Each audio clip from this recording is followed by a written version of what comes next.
Okay, hey guys, Tara here.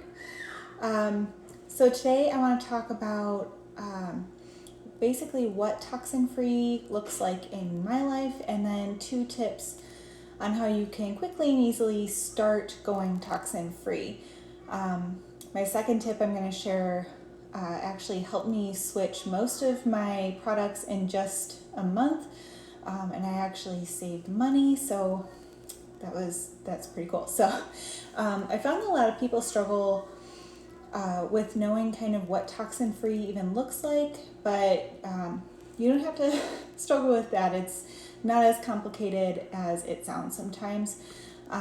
So in my life, I strive to have products that are toxin-free to clean my home, to enhance my home, create a safe place for my family. And it's super important to me that I feel confident enough in what I use that my kids can also use it too, and that it supports our body instead of interfering with it.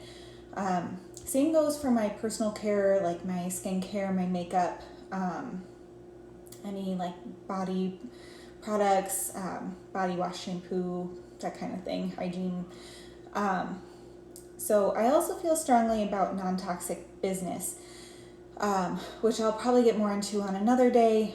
But basically, I feel that not only is selling non-toxic products like a plus, but the way we do business should be a way that serves people and builds people up. But that is a topic for another day. So tip number 1.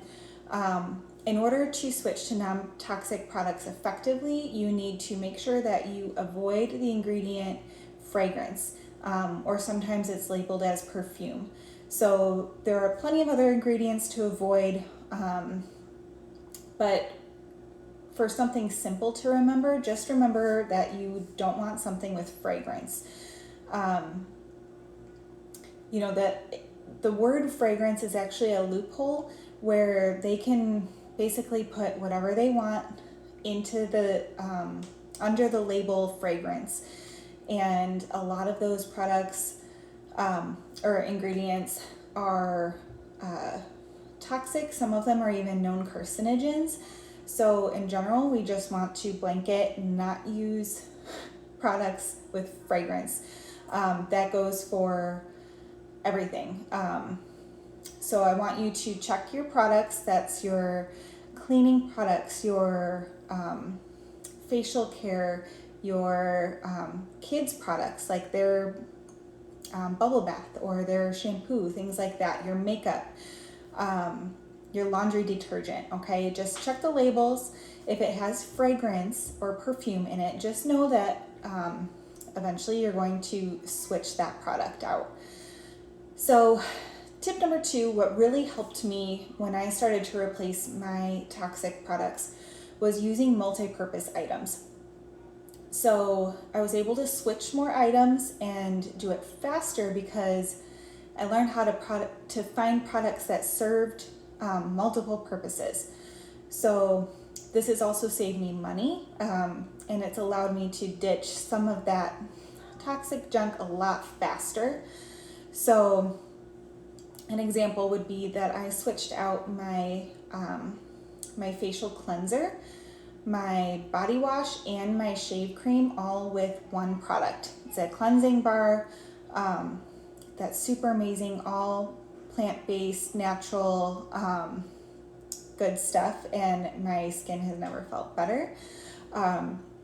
So that was one of them, and then I switched my all my cleaners, so my glass cleaner, bathroom cleaner, surface cleaner, dusting things, floor cleaner, all of that with one multi-purpose concentrate. So I switched that. It's way cheaper, it's a safer alternative, and it's safe enough for my kids to help me clean with it, so that's a win. I'll call that one a win. So I just really scratched the surface with these 2 tips, so that you can start kind of shifting to safer products.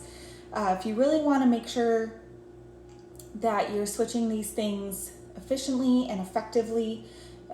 You can comment in and just say no fragrance and I will connect you. We can touch base and see what your goals are, maybe what you're struggling with, and see how we can move you towards your goal and see if there's any way I can help too. So, okay, that's it for today. I will talk to you guys soon.